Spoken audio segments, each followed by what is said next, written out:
This is Laura DeFranco, holistic physical therapist and owner of Brave Healer Productions. I'm excited to bring you my new holistic healing series where you're going to learn from the experts what it means to live fiercely alive, mind, body, and soul. I invite you now to take a breath, relax, and feel the vibe of the words my guest has to share with you today.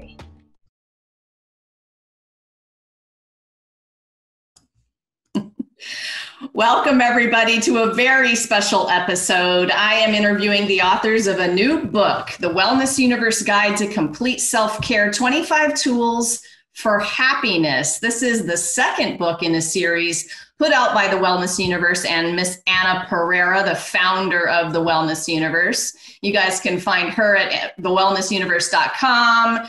And I cannot wait to introduce you to 4 of our amazing authors today. Hi, authors. Welcome. Hey. Hi. Hi. So I have Miss Birgit Luders. She is a master herbalist, iridology instructor, and wellness coach. She regularly speaks at national and international expos and on radio and TV. She's the co-author of the #1 Amazon bestseller, Unstoppable Women. In February 2020, Birgit was nominated to the president of the International Iridology Practitioners Association. I also have Mr. David McLeod with me. He's a best-selling author, transformational speaker, life mastery coach, experiential facilitator, and writer and storyteller. As a certified master life coach, David shares wisdom, insights, personal lessons, and expertise in countless ways that help people all over the world to become true masters of their lives. Also, please help me welcome Ilene Dillon. She recovered Angry Person Ilene Dillon has helped people create fulfilling lives for half a century. I think you get the winning gold award for best opening bio line, Ilene. Seriously. Transformational specialist or transformation specialist, international speaker, international best-selling author, coach, and emotional master. Ilene shows people how to use emotions and everyday experiences to learn profound lessons, creating lasting changes for living manipulation-free and spirit-based lives. And lastly, I have Pam McDonnell. She's a licensed and certified massage therapist and massage therapy therapist. She integrates EFT tapping, Reiki, and energy healing into her client sessions, blending traditional and alternative modalities with natural intuitive abilities and gentle touch. Pam supports and empowers clients to awaken the body's innate healing and achieve wellness. Whoa. Okay, so you guys can feel it, right? The power I have in this room right now, it's pretty amazing. Thank you all so much for being here. Seriously, thank you for saying yes to this project and for being willing to take on the challenge of sharing your authentic story and also offering a practical tool to our readers. I think it's the magic of this book, both things combined. And it really takes a warrior in my book to step up and write it in words out loud for the world.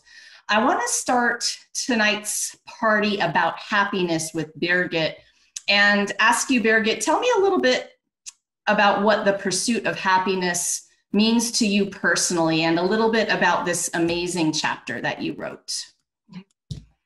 Well, thank you for having me. And when I got the option to be part of this book, I was immediately thinking about what does it mean for me to be happy? And I realized that for me, the ultimate happiness is to enjoy happiness on an ordinary day. And to do so, you need to have a really positive vibration throughout the whole body. So that brings me back now to my tip in this book was that I wanted to go deeper into my assessment tool, which is called iridology.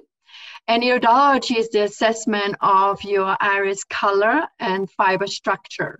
And the iridologists figure out the mapping of the meaning of how your pigments in a specific area have a specific meaning. So what that means is to really enjoy an ordinary day completely, utterly feeling happy without anything majorly happening. That means you have to be in an ultimate health, emotional, physical, and spiritual health. And this is exactly what I tried to do in my book. I was um, dividing the whole chapter into what does it mean to be physical happy, what does it mean to be emotionally happy, and what does it mean to be spiritually happy. And I give a few little insights from specific signs in the eyes, but just to make it short, the chapter is that we have a DNA imprinted into our eyes that shows where our weaknesses and strengths are in each area of it, in the emotional happiness, in the physical and the spiritual. So I've learned just enough about iridology to be dangerous, right? So, I have a question about this. Do your eyes change? Like if I had a reading today, would a month from now be different so I could see progress? Unfortunately, that was the old iridology belief. And as you said, I'm the president of the International Iridology Association. Lots of things have changed since the 1970s. 1970s, we didn't have any digital cameras, so people assumed they saw changes. But what the change really was when people did what we said was that they had brighter white sclera. The white part in your eyes makes the color sometimes look brighter, or it has the illusion that it changed. And so I have to say, no, it's not, because it's actually your DNA print. And that's why the FBI uses it as a scanner, not your fingerprint, to scan your eyes. But where is the change then? You can feel the change instantly once you know how to navigate through your own DNA to make it better. So talk to me a little bit more about your personal journey with happiness. What was a turning point for you? So my happiness came from that point that very early on, I lost my dad on pancreatic cancer. It was like I was like 26, and it was 2 months before my own wedding. So that was where I kind of got introduced very early to realizing, you know what, life is not that long. And it can change in any minute. Most people at that age are still like, in other way of thinking, not like me with 26 thinking already at the end of my life. And that made me realize I want to enjoy every single day of my life, not kind of like in a crazy happiness, but smelling the roses and seeing the glass half full. I love that, Birgit. Thank you so much. David, I'm going to move to you next for this same question. What has the pursuit of happiness meant to you personally? And tell us about the amazing chapter that you wrote. Well, thank you. So I think for me personally, the notion of happiness is, it's something that I guess I was very confused about for the greater part of my life. I thought that that's what we had to do, is we actually had to go out somewhere out there and get it. That it was somehow an object or an elixir or some kind of a special potion or something like that, that we had to go out and achieve somehow in order to bring it into our lives. And what I discovered over the course of my life was that pursuit actually was a complete illusion, because no matter what sorts of things I was able to obtain in my life, whether they be, the physical things like a house, a car, all the so-called trappings of successful life, money in the bank, all that kind of stuff, none of it ever really made me happy. It wasn't until I started, doing some personal growth work that I began to realize that happiness is just a natural state that we all have. And the pursuit is silliness, because really it's all right here. It's inside. And I think what I have come to understand is that what we're really pursuing is pleasure, which is not quite the same as happiness. We think that if we can go out there, maybe, temporarily fulfill some kind of a want or a desire that we have, that's going to make us happy. And we got this crazy idea in our heads that that's what we have to do. So for me personally, I mistook this notion of pleasure with the notion of happiness, and I thought they were the same thing. And so I think how this played out in my life was I, at the very early age, kind of gave up the truth of who I am because of something that my mom said to me when I was only 3 years old. But I didn't know I had done that. You know, she told me, I know you better than you know yourself. Well, I believed it. I thought that must be true because mom's telling me, and mom always tells the truth, right? And so consequently, that belief became a bigger belief. I figured if mom knows me better than I know myself, then so does dad, so does grandma, so does grandpa, so do my uncles, so do my aunts. And soon enough, pretty much everybody in the whole world knew me better than I knew myself. As a result of that, I basically gave myself up. And it started to get more and more angry over the course of time in my life because I could see that some people didn't seem to have that same limitation that I believed I had. So it's a pretty complex story. It certainly played out in a lot of different ways in my life. But ultimately, by the time I was 40 years old or so, that's when, you know, the whole wake-up call happened, and it was time for me to get out of this thing. And basically, that's what I write about in the book. Yeah, the wake-up calls. It's something that we're all going to talk about in a minute here. We're going to talk about the tie-in with awareness. And I know that part of your wake-up call was just that realization, right? And so I wanted you to just kind of speak to the timing. We all would wish that it would happen a lot sooner, right? But what do you want to say about that? Well, I think, yes, I wished it had happened sooner for me. That is true. However, I also have come to realize that each of us has our own journey to follow. And for me personally, I think it was necessary for me to go through all the changes that I went through in the order I went through them in order to be able to construct my message and be connected to my own happiness the way I am now. Each of us here on this panel has had our own journey. And we've all had our own interactions with happiness in the pluses and in the minuses. And consequently, we have come to the place where we have a message to deliver to people, which is why we are part of this book. All of us have a message to deliver. And, you know, while I think the basic substance of our message is the same, the actual details for getting there is different for each of us. And that's what really makes this such an amazing book. Yes, no doubt. And definitely, I'm a believer in the divine timing. I think it's one of the biggest gifts to realize that everything that you have gone through was placed there in perfect timing, right on time for you to get to the place you are now, which is helping other people, right? So thank you, David. Yeah, well, some people actually believe that we create this for ourselves, even before we come here onto the physical plane. Well, that's kind of an interesting idea, too. It is. I've heard about that.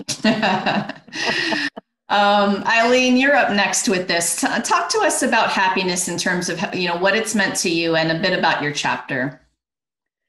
Well, it's interesting to listen to everyone else. I'm enjoying myself. I personally started out in the -0 range regarding happiness. It was not even on my screen. You know, I had a really rough childhood, and my life was about coping and surviving. And so I didn't think about happiness at all. And when you know, I became a therapist and I wanted my clients to be happy. So I started eventually thinking about happiness, and I realized I didn't have an idea what happiness was. You know, how do you find happiness when you aren't really, you know, it's kind of like what you were saying, David, you know, when you're not quite used to what it is, you know, is that happiness or is that just pleasure? What is going on here? And so I kept looking for it, and that's what caused me to run into people. I started searching, just as I searched to stop being an angry person. I began to search, and I found the Dalai Lama, and the name of my chapter is The Dalai Lama's Smile. Because, you know, the Dalai Lama kind of inspired me because he too had a miserable life. He was supposed to be the head of government and the head of the spiritual head of the country of Tibet, and China destroyed Tibet, scattered people, and he lived his entire life in India and was not, didn't have his governmental role at all. And yet every time I saw the Dalai Lama or pictures of him, in particular videos, he was smiling. And my reaction was, what's he smiling about, you know? And in fact, he says that smiling is his profession. And that got me really interested. And I began, and the other thing that he said that finally made sense to me was that happiness comes from the inside and is built on the basis of love and compassion. Now, when I first read it, I thought, well, that's easy for him. He had to have a better childhood than I had, so he knows what love and compassion is too, right? But I finally realized that I needed the love and compassion for myself, because what we have inside, and that, you know, I was in the first book in this series, and I talked about how we live from the inside out. When I have love and compassion in me, for me, then I give that out to others, and it's also reflected back to me. And that's when I began to understand about happiness, and began to have some now, and have a whole lot more now. I love that, Ilene. It's really interesting. I'm listening to you say, you know, smiling was his profession. And you guys will listen in the interview with Akalon Hollingsworth. He talks about the sacred responsibility of each of us to be happy and to exude that vibration out into the world. And you can only be that if you give that to yourself, which is the way that you're talking about it tonight too. And I love that idea of it being a sacred responsibility. If you are creating it in yourself, you are creating it for humanity. It is in the world more because you're creating it in yourself. And I love the way that he talked about that too.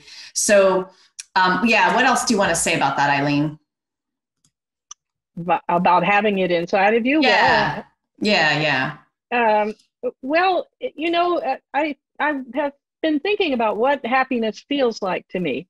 And I think we think of happiness as this big elated state. And as I have done, you know, I work with emotions. So as I've done work with emotions, I find that happiness for me is not a big elated state most of the time. It's a calm, joyful, peaceful experience of just feeling good about being where I am, doing what I'm doing. And, you know, like David said, one of the things I decided was my happiness must be out there in a man. And then I learned the principle that that whatever, you know, that like attracts like. And I thought, this is me saying I'm missing something. I'm missing happiness, or I'm missing love, and somebody else is going to bring it to me.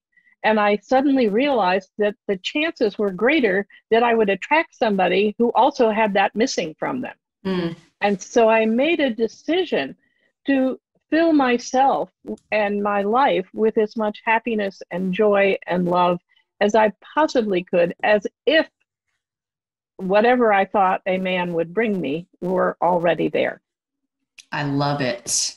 I resonate with that deeply. Thank you, Ilene. Let's move on over to Pam for the same question. So Pam, and I love it, you guys, everyone is talking about their unique journey, and it's so valuable to have so many different voices on these topics, because there are so many people in the world, and we have about 1 billion ways that we can be on this journey, right? Pam, tell me about what this happiness journey has meant to you personally, and a little bit about your chapter. So thank you, for doing this and giving us the opportunity to share. But I think for me, growing up, I learned very early to just kind of tune in to everyone else. And I thought that I needed to be, do, or say what someone else needed me to be, do, or say. So I had a good childhood. And when I had the invitation to write this chapter, I was thinking about happiness too. And I went, what the hell do I know about happiness? I've not ever not been happy that I remember, really, or at least for any length of time. Or what does it really mean? So I'm not sure I have that all worked out still yet, but I did realize, I think the journey changed for me. My mother developed Alzheimer's, and my dad died when I was 30. My mom died when I was 52. And it was after that journey and then the breakup of a marriage at 62 that I was going, okay, here I am, supposedly in the prime of my life, a time when I'm supposed to really be enjoying life. And now what am I going to do? Who am I? And what do I want to do with me?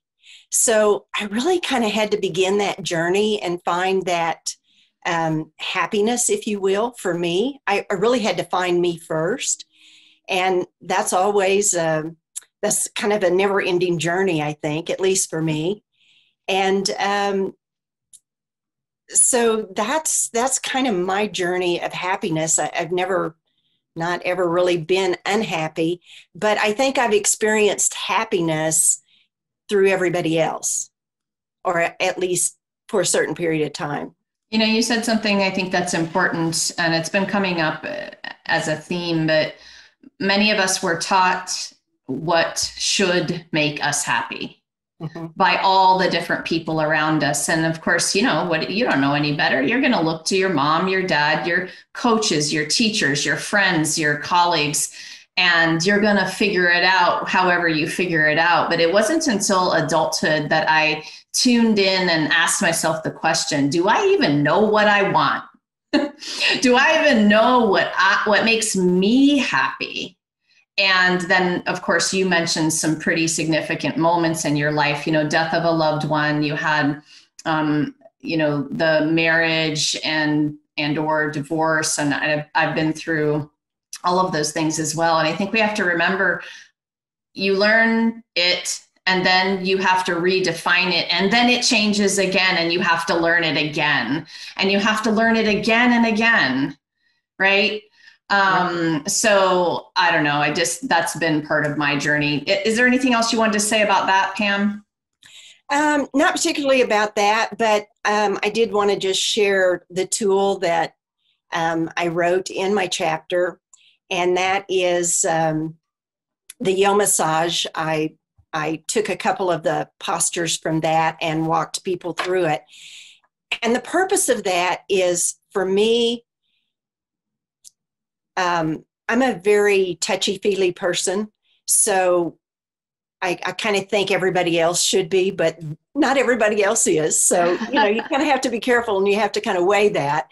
But to me, holding a mindfulness, number one, and then having gentle touch by some other person, I just think that as humans, as these spirits living in this human body, gentle and appropriate touch is very, very important for that happiness, and to bring that well-being and that mindfulness, help us keep within that mindfulness.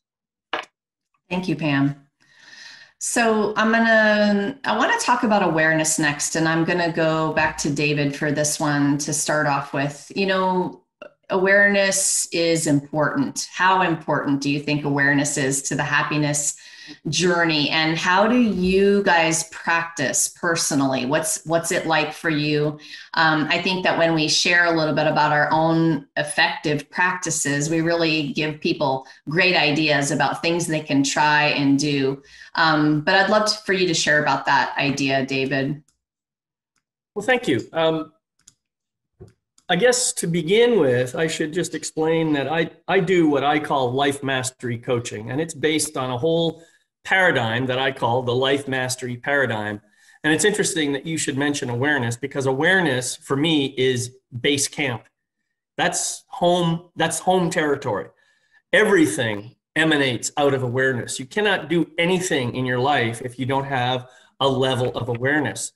And part of mastery, part of life mastery anyway, is to elevate that level of awareness to a maximum extent possible, which means you have to go out and experience things, and you have to tune in to what you're feeling about it, what you're thinking about it, what judgments you may have about it, and all the sensations that you feel in your body as a result.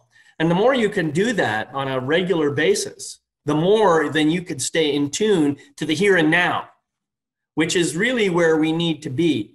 Most of the time, many of us anyway, and I put myself into this category, we happen to fall into this ego mind thing, which the ego is always worried about things that happened in the past or concerned about things that might be going on in the future. It's hard for, mind you, it's doing all this in the present moment, but that's about as close as it gets to the present moment.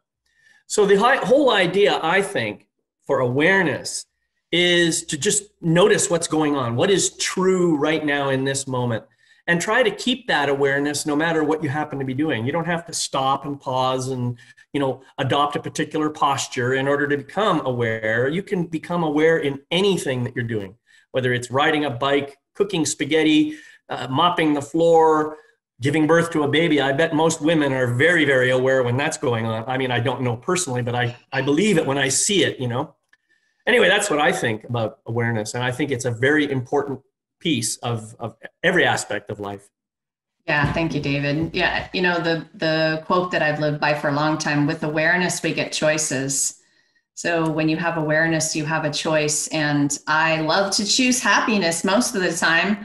Ilene, how about you? Talk to me a little bit about awareness and how you practice. Well, I'm going off 50 Ways to Sunday with listening to everybody. I know.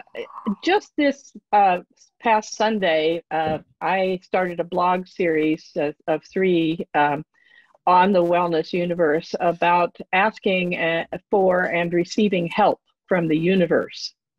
And so I'd like to just kind of segue. I agree with what you've said, David, but also what I've learned in working with emotions is that we're all here in a big giant school. We've all come here to learn, and the universe doesn't leave us alone. So this idea of being aware or conscious, if we want our lives to work well, and that will lead us to happiness, we really do need to notice that we're having experiences. We don't have to go have them. They come to us all the time. The universe is hunting us down practically. And if we don't pay attention, then the same kind of thing will happen over and over again, building the pain that's inside of us until we finally say, okay, now I'll be aware. Now I'll be conscious. And so, because most of us humans, we hate change. And when you start being aware and looking at what's going on, you may have to change. And that can suck sometimes, It can. Mine was in the form of chest pains, you guys. And I'm going to let Ilene keep going on this, but I had to stop and pay attention. Yeah, well, we all have divorces and marriages and death of parents and single parenting and marriage parenting and delinquent kids and the job challenges, so we all have them all the time. And of course, awareness is key. Awareness actually gives us choice and helps us so that we don't have to hurt so badly. The hurt and the suffering that we do in life has to do with resistance. Emotions are energy, and energy always has to move. And when we're not aware or we don't embrace the learning, then the energy of emotions doesn't move, and it builds up instead, and it causes us more pain, just like fluid. I've got some fluid right now behind the knee on one of my legs, and it hurts every time I go up and down the stairs, right? I'm about to get it fixed, but nonetheless, it's that same idea that it builds in us. Yeah, you're making me think a lot about that flow and that movement. You just said the energy of emotions has to move. And that resonated with me because I think sometimes we're not aware at the whisper level of it being stuck. And so that's why I was sharing with you guys, it got to the place where, you know, it was like a pang of chest pain. And I was like, all right, fine, I'll listen about it, you know, like it finally, but if people could just listen at that whisper stage and get back into the flow. Yes. So yeah, it would behoove us to listen more, right? Birgit, how would you attack this topic of awareness in your world? How do you practice? Well, already kind of go right into the chest pain of yours. Go for it. So as a neurologist, we know, like Chinese medicine, there are specific feelings and emotions attached to specific organs. So there is no, the coincidence when some loved ones who have married for 50 years and then one person dies and then the other one comes quickly and passes away quickly. And most likely they pass on pneumonia or some lung issue. And the lung is associated with the feeling and emotion of grief. And this is nothing new in the holistic world. This is something we have all known. And so justice is about, not feeling appreciated or not being, seen as cherished. And so that's why a lot of times the heart is the first one that makes us a beat faster or slower, and that's the rhythm also with the lungs, with the flow. So that's all attached. And so for me, awareness is when clients come to my office, most of them are more in a superficial area that I have here in this area is when they get to gain weight, for example. They come and they want to know, how can you fix me? And I will be so much happier if I'm 20 pounds lighter, right? But little do they know that when a client comes into my office, I'm going to check out all layers, which means what is going on, like the lymph fluid that you were talking, Ilene, that lymph fluid in the knee. That's my first question I would ask this client then is there a step you're not taking forward to? Is there a direction you want to go, but you're intimidated to do so, or you're financially intimidated to embark in this area financially, but there's something holding you back? And so you can take this whole message now all over the body. So first awareness is always when you wake up in the morning and think about, how do I feel? Like my shoulder achy or tight? Maybe I'm bearing and holding the heaviness of the world on my shoulder, right? And I wish more people have that knowledge, and that's why I'm happy about this book, because the 25 tips at least will reach other people to teach that knowledge that everybody from us knows. I mean, there's nobody on this panel right now that wouldn't have known that knowledge that I just spread, right? It's so common for us and so simple and understandable, but there's so many millions of people out there who do not know that the body speaks in all layers, spiritually, emotionally, physically. And that's awareness. Awareness is not just that, 10 pounds less and maybe I'll fit in my skinny jeans will make my life happier. You are so right. This book is a very powerful toolkit for you viewers watching who are getting ready for our launch on February 11th for the Wellness Universe Guide to Complete Self-Care, 25 Tools for Happiness. And the authors offered healing in their stories alone, but they stepped up and are teaching you a practical tool as well, which makes this amazing. And I'm so in love with integrating, mind, body, soul, spirit, as Birgit was talking about. I think that you're right, Birgit. We live it and breathe it. And now it's time that, the larger world understands so that they have these opportunities for deeper layers of healing and to move toward that happiness. Pam, I'm going to give that same question to you now. So talk to me about how important awareness is when it comes to happiness and how you practice. So I think it's pretty much everything. And that's the mindfulness part that I was talking about earlier, that I think if we sit with that just a moment and we really tune in to our body, to our emotions, our feelings, or somebody was talking about feelings actually being sensations, however that is, to our body, to our mental, to our spiritual, beings, then that mindfulness will tell you, if you just sit with it, and like David said, you don't really have to stop and sit with it in that respect. But if you're just aware and you're mindful of your body, of your surroundings, then you can really determine what place you're in. Are you in a good place? Are you in a happy place? Are you not? And if you're not, what needs to change to bring you back there? You froze up a little bit. I lost your last couple words, Pam. Mm-hmm. And so you said, if you're not. If you're not. Then what? So if you're not in a happy place, you're not where you want to be, what do you do to bring yourself back to that place? Yeah. So just that awareness, that mindfulness, always tuning into that, I think helps bring us back to where we really want or choose to be. I changed the word mindfulness to bodyfulness once upon a time, just so, because I like listening to my body, and I don't really most of the time like what my mind is making my feelings mean.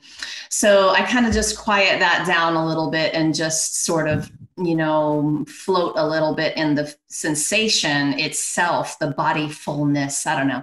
We'll get that word going in a bigger way sooner or later. David. Well, first of all, I want to just agree with you there. Personally, I don't like the word mindfulness for that very reason. And this is why I use the word awareness, because awareness has no particular modality associated with it. So you can be aware of the body, the heart, the mind, and the soul. Right. So thank you for mentioning that. Yeah, yes. And awareness is such a big, juicy topic too, that I don't know about you guys, but I could talk about it all day long because I think it's so foundational. So Pam, I'm actually going to stick with you for this last question that I want all of you to answer today. We have our viewers who are watching and listening in, and they get it and they love these topics and they really want to be on this journey with us, but they're still struggling. And man, what a year we have had, all of us, right? So what kind of support or advice would you offer someone who's really still struggling with this right now? Mine really goes back to that touch. And even if it's touching yourself, there's just something so powerful in touch that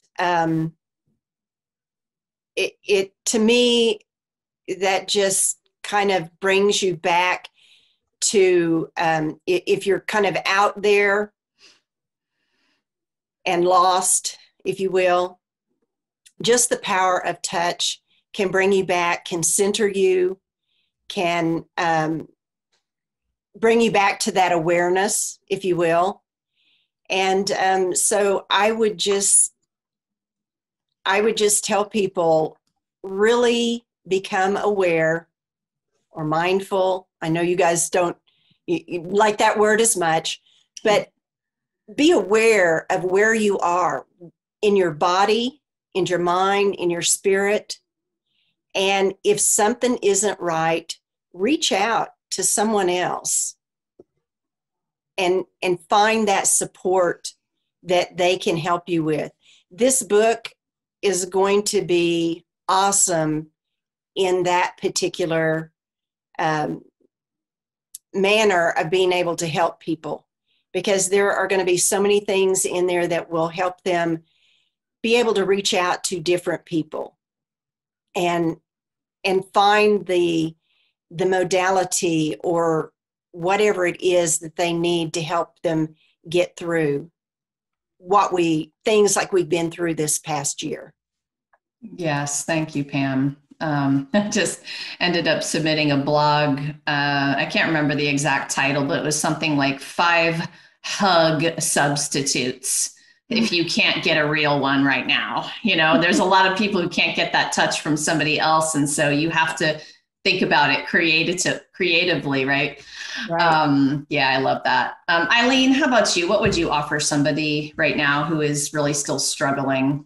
Well, I want to make a little statement first. If indeed the world is a big giant school, whatever term we use to describe awareness or mindfulness, what we're really talking about is the importance of us getting enthusiastic about being here on the planet. You know, if we came here to learn and grow and to learn to experiment with different ways that love and not love operate, and we don't use the tools that we have as part of who we are, then it's like we go to the first day of school with a tool in our backpack and we don't even open the backpack. You know, we're really handicapping ourselves. So my emphasis is we've got tools. Just as you're saying, Pam, just being quiet and listening to yourself. Notice that you're feeling an emotion. In my book, Emotions in Motion, I have the message that 12 different emotions give to us. Learn what those emotions are saying to you and partner with them and work with them. Over the years, what I have found is that if a person doesn't enthusiastically engage, make the decision, yes, I'm going to get involved with my life, then nothing works out for those people. It's almost like they're on a layer of air and they don't connect fully with the earth. So an easy way to start is to give yourself permission to be here fully and then embrace whatever comes up in your life. And you can always ask the universe for help. Help me see what it is that I need to learn here. Help me to focus on love. Help me to see how to have compassion for myself and others. Easiest thing, we've got all the tools we need. Nice. Thank you, Ilene. David, how about you? What would you say to someone who's struggling right now? I would say, I love you. That's what I would say. I like that. And yeah, some people have a hard time hearing that actually from someone else, especially someone they don't know. And that's okay. This is not about making anybody right or wrong, but I would tell people, okay, that's the truth. I love you. Now, what I want you to do is go and stand in front of your mirror and say exactly the same thing to yourself. Because self-love is really the only way that we can move ourselves forward in this world. All the things that we've been talking about here, making use of tools that are available, having a backpack with a tool in it, becoming aware, all of those are about self-love, even though we maybe didn't say it in those terms before. And so my encouragement to everybody, whether you're on this panel as we are today, or whether you happen to be watching this recording, is love yourself so much that you are willing to do whatever it takes to fully express yourself, to know who you really are, and to just say, this is who I am. I am here. And as Ilene says, get that enthusiasm, because as soon as you have that, happiness just naturally shows up, which is what we're all about here. Yes, definitely. Yay, thank you. Pam? So I just wanted to just kind of add something to what Ilene and David have said. And that is, for me, when people come to that place that they want to do the deep, deep, really sometimes and most of the time hard work, to me, that's when they found that time that they really do want to love themselves, David, and they do want to come around to being in that happy place, choosing that happy. Yes, nice. Thanks, Pam. Birgit, lastly with you, talk to us about what you might say to one of our viewers who's still struggling with this. My most common saying would be eat your rainbow. And that is really true. colorful food, and people forget that, especially right now with COVID. I mean, alcohol sales were skyrocketing high, coffee and sugar, and when you feed your body food that's dead or has no vibration, the only emotion you can bring up is negativity or passive moods or depression. So it's really as simple as that, is to fill up your body with high vibration. I think Ilene said that we are spirits in a human body. And so if we're spirit in a human body, what is the best nourishment for us? It's energy. And energy only comes from live food. So if we eat all those boxed up foods and over pasteurized and all that dead foods, then all what we can feel inside is dead. And that really goes back, and that's why I'm saying eat your rainbow, because that knowledge actually comes from my grandmother.